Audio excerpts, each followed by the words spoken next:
My name is Tom Wise, and I've been active in the Academy for more years than I can remember. I think I first went to my first meeting in 1974. My daytime job is Chair Emeritus at the Inova Fairfax Hospital, where I worked for 40 years. Before that, I was Director of the Consult Service at Johns Hopkins. I've been very active in the Academy, being president. I was editor of the Psychosomatics for 2 decades, and have been in a host of other positions in the Academy.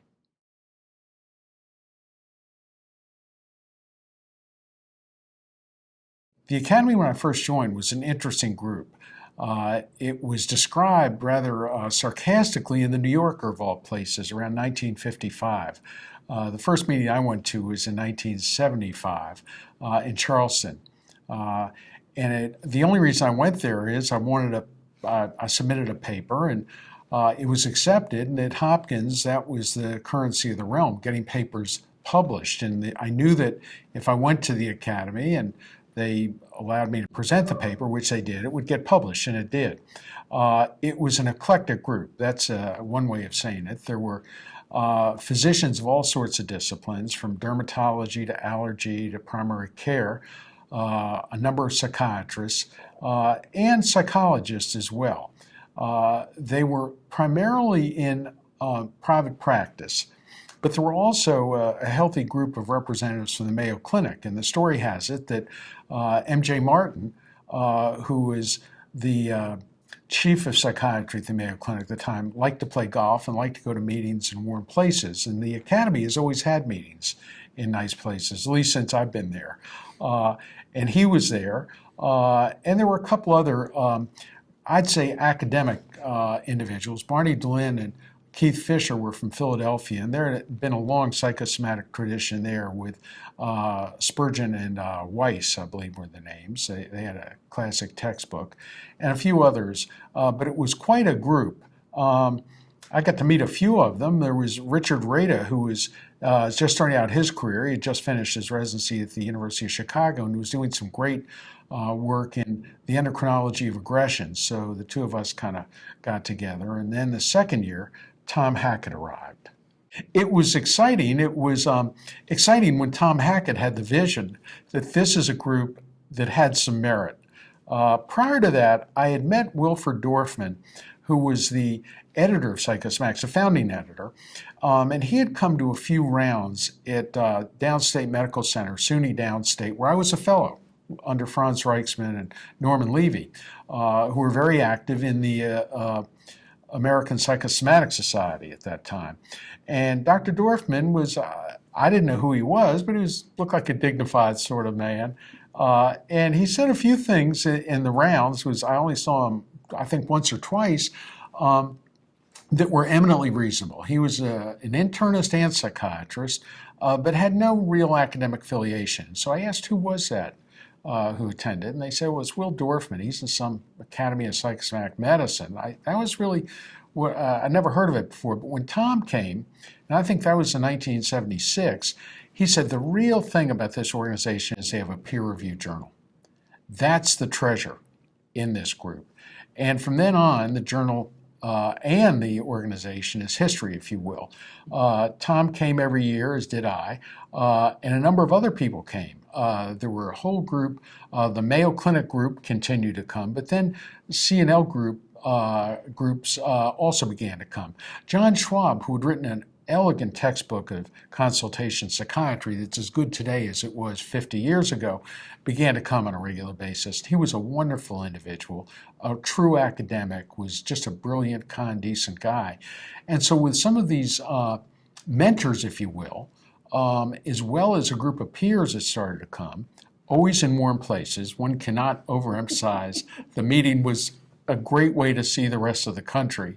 It just turned out to be a very important forum for consult psychiatry, for personal networking. And I have lifelong friends through the Academy, but also I learned a lot. And it was a privilege to go to it. I think I've been to every meeting except one since 1974 or 5. So I've seen it develop. When I started going to the Academy, and when it first started, It was first a reaction to the American Psychosomatic Society, which is still a very active group, a wonderful group of people from all disciplines. It was established in 1939 with anthropologists, psychiatrists, psychologists, and because of that, it's continued to be a good organization, but they never had a large consult presence compared to what the Academy is. And the Academy morphed in to the Organization for Consultation-Liaison Psychiatry. It began that by the mid-'80s, clearly, under the aegis of Tom and a group of us.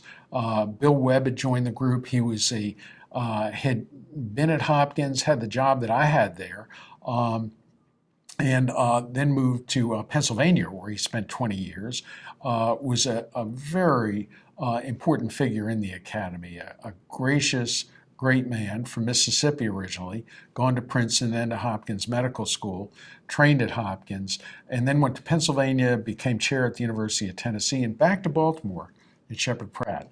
He was a major influence, along with Tom, and as I said, John Schwab, M.J. Martin, formed the nucleus. And then the rest of us, a generation younger, were very committed consultation psychiatrists. We scattered all over. I went to Fairfax, Virginia, a suburb of Washington, where I grew up, and was the first full-time chairman at the Inova Fairfax Hospital that morphed into from a 600-bed to currently a 1,000-bed hospital, the largest in the metro region. But the reason I went there is for twofold. One is I wanted to return to where my home was, my family was. But more importantly, it was truly a laboratory for consult psychiatry. Even though I was the chairman, I was very open that my only real interest was consult psychiatry. And the search committee really liked that. There were no psychiatrists on the search committee, and they were having a terrible time getting psychiatrists to see their patients. So it turned out that I was lucky enough to get this position. It was a time when the hospital and hospitals in general were financially quite comfortable. And they immediately allowed me to bring in a couple of folks and then start a fellowship. We've had a fellowship now for almost 40 years. So C&L, Consult Psychiatry, has been an important part and a legacy of the Inova Fairfax Hospital. We now have 60 inpatient beds, but C&L still is the point of the sword, if you will. So the Academy grew along with my own career, and it's been just a fantastic situation, and it's turned into a great, great organization.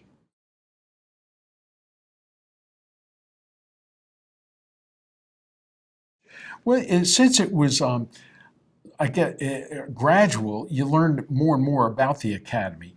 You started on committees, and this is what kids, if I might say it, showing my age a bit, are doing now. You start out on committees. Now you can join special interest groups too, which is a wonderful addition. We've become so diverse and so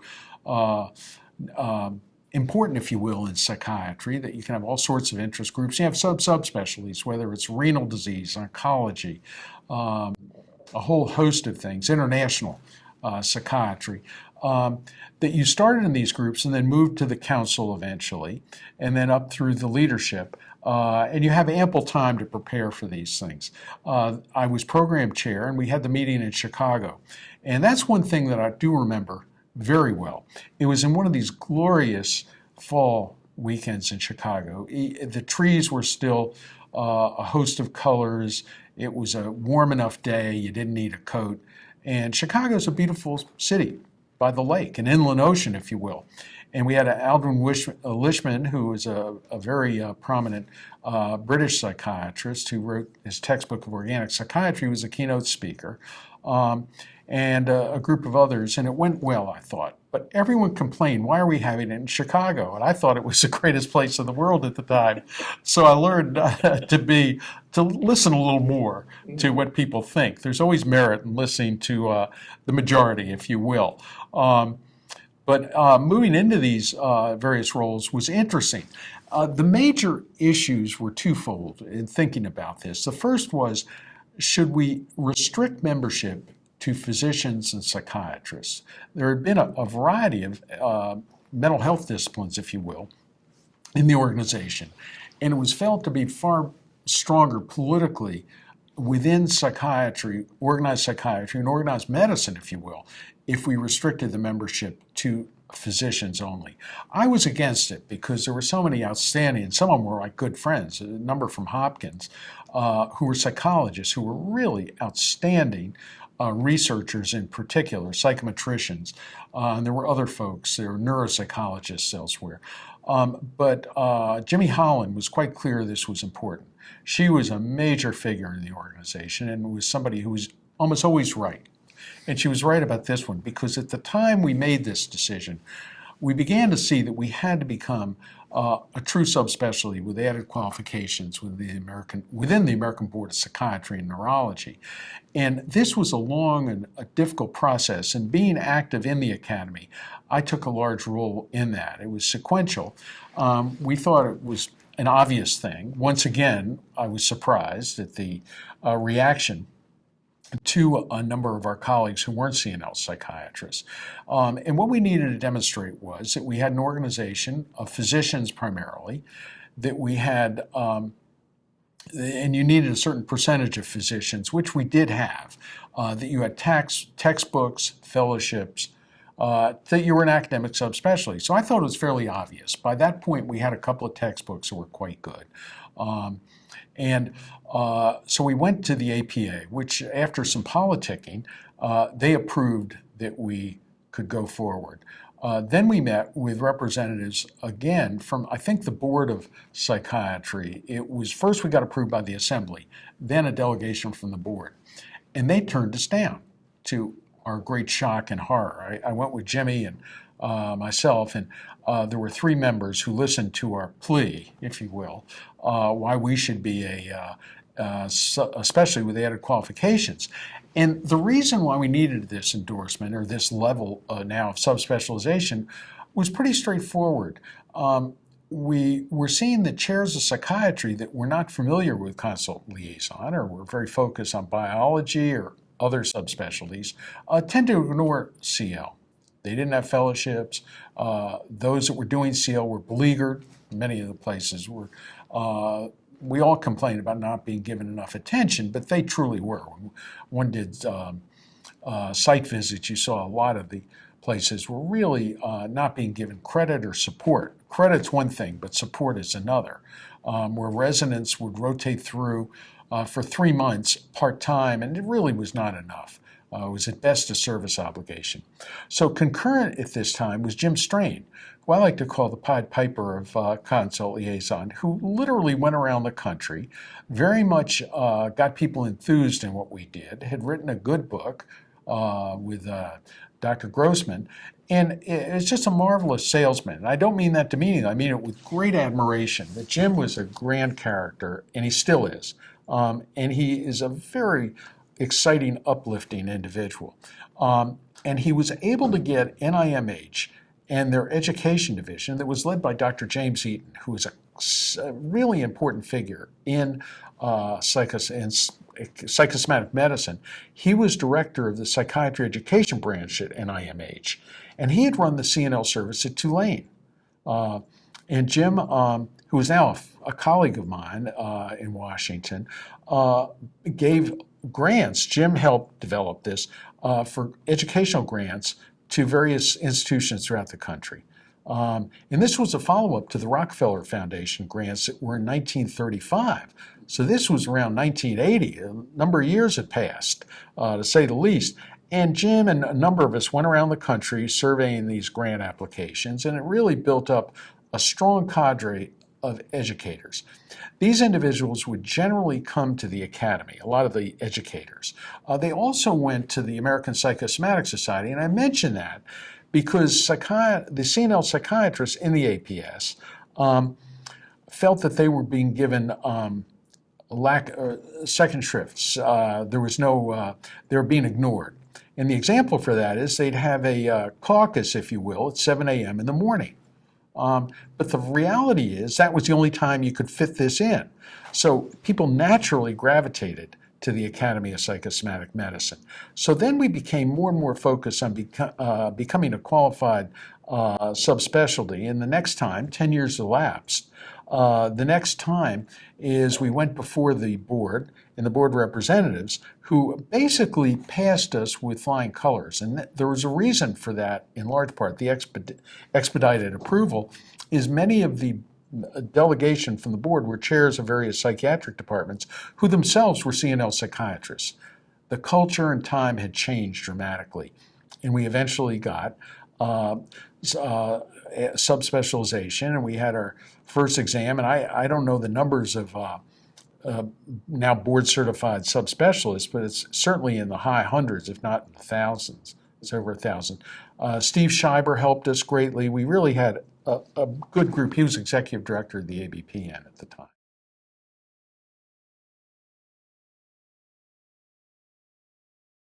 Well, it's not clear to me how I figured this out, but someone must have told me, because I'm not sure I could have figured it on my own. But professional identity and going to professional organizations is paramount in all our careers.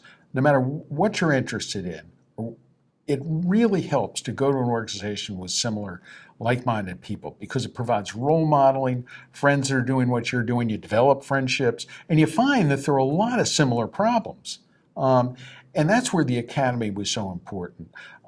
We did a study years ago, why residents go on to join professional organizations. And we found, lo and behold, it was all due to mentors. Residents frequently don't know anything about professional organizations. Why should they join them? What they're like. And so I think it's our job as people in the group to talk about what we do. Now, consult psychiatry is something that to me is fascinating. I've never once had a question about whether this is what I should have gone into. We talk about burnout now and wellness all the time.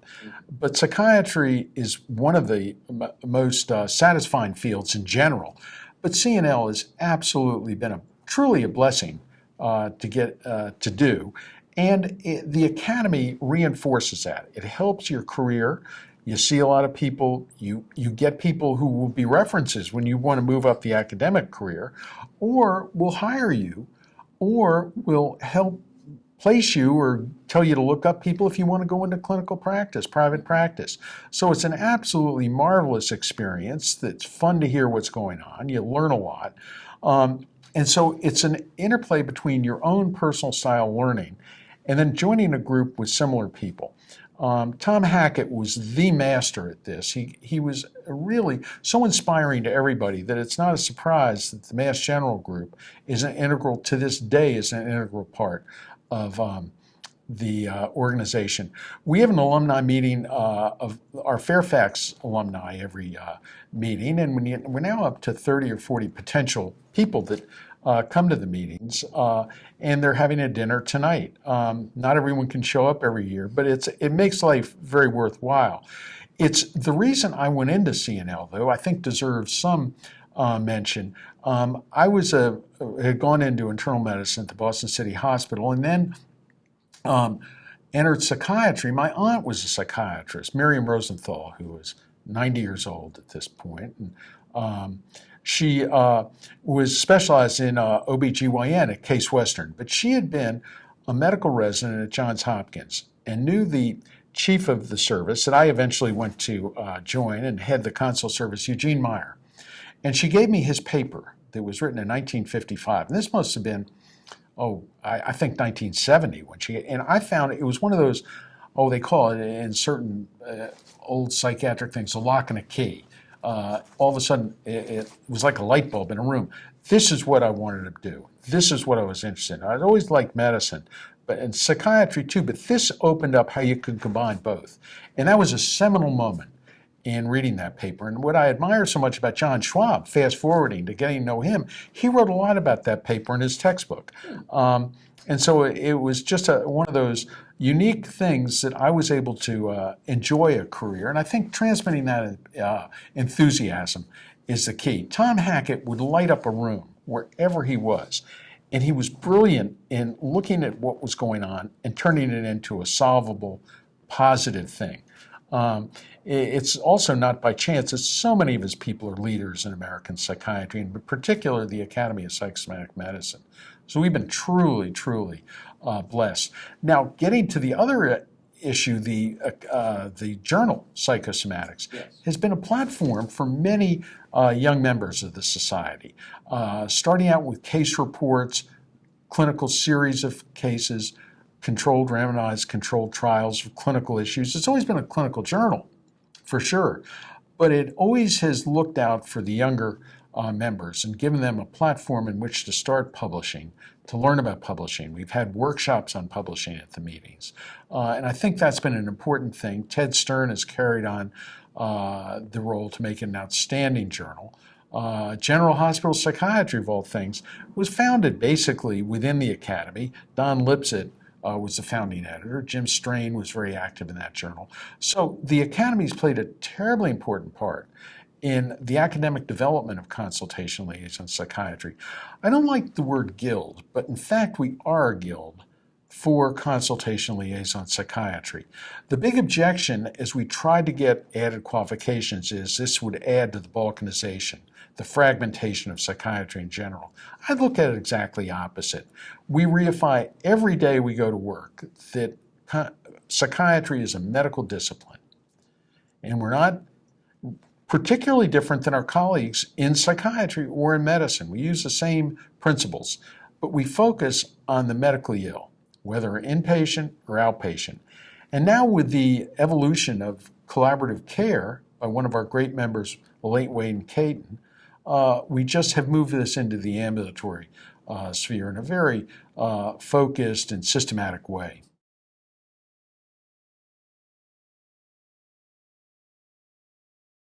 Well, I think how we best work, two elements. One is how we work with our other mental health providers. Nurse practitioners are not a substitute for consultation liaison psychiatrists, but they can be incredibly helpful.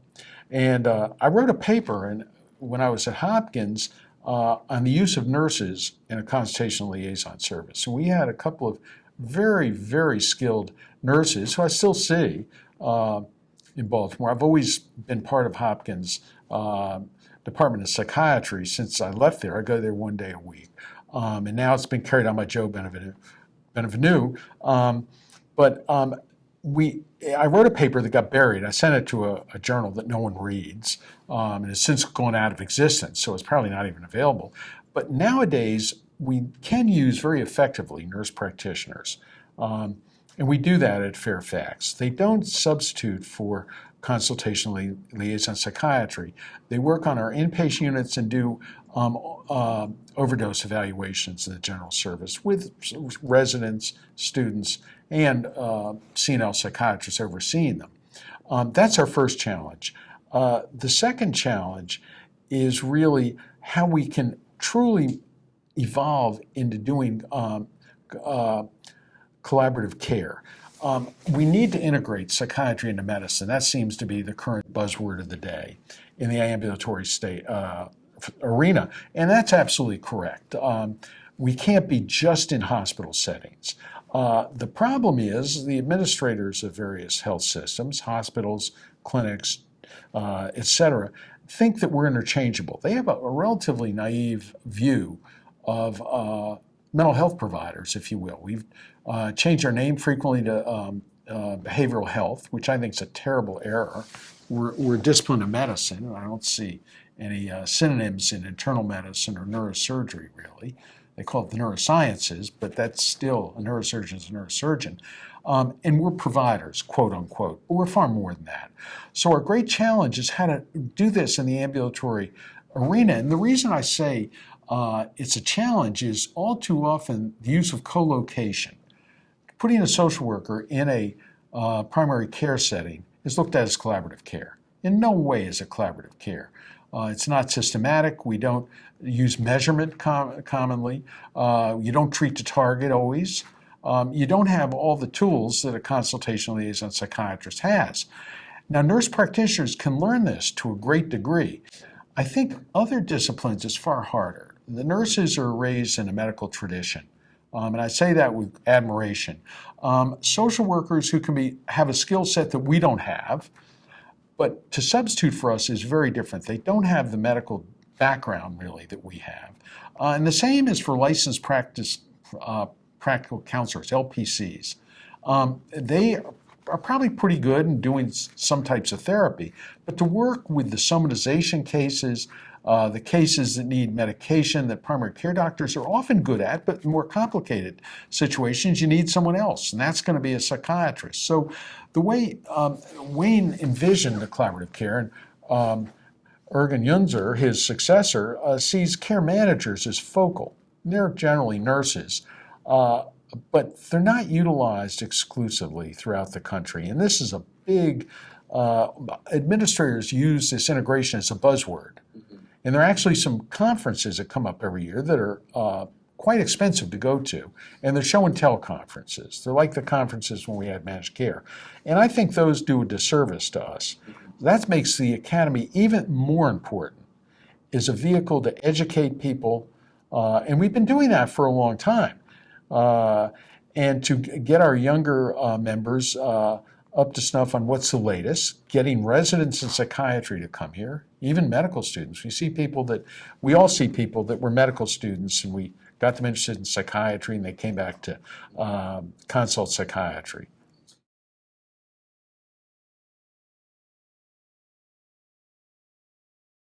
Well, part of it is becoming a team. And we know that. We work in teams of students, residents, and fellows, and then an attending. We all go to medical school for that, and I think we get that. But there are also other teams. There are teams within a department made up of the various, the physicians in a team, the nurses, and then the administrators that we've got to live with. Whether you're talking about deans or CEOs, suits as they're frequently called, they're often decent folks. They need to be educated, though, and that includes our physicians. So what I think I would recommend is try to work certainly with the chairs of the departments or the divisions in whatever institution you're in. And I found that among the most gratifying aspects of my career. I've become very close friends with a number of these folks. Because they're dealing with the same problems we are. You can't be ashamed to say, look, this patient is really difficult. They need a biopsychosocial approach. And I can provide the psychosocial. I'll work with you with the biologic, and we'll work together. That's one level of teamwork. The other is to work in various committees in hospital settings. And it's essential that one becomes active within the hospital. The danger of our field is a curious one that I don't think is much of a danger, but I like to point it out. We're frequently looked at as the good psychiatrist, the helpful one. Whereas some of our colleagues that are working hard on inpatient units with terribly difficult patients are looked at as someone who it's frightening to go up to those units, and they don't hear much from the docs. And it can lead to splitting, and it's very unfair to our colleagues. And we've got to be careful ourselves because, as we all know, splitting can really blow up in your face. So that's the one thing I'd really urge people to do, is to become a team member in whatever system they work.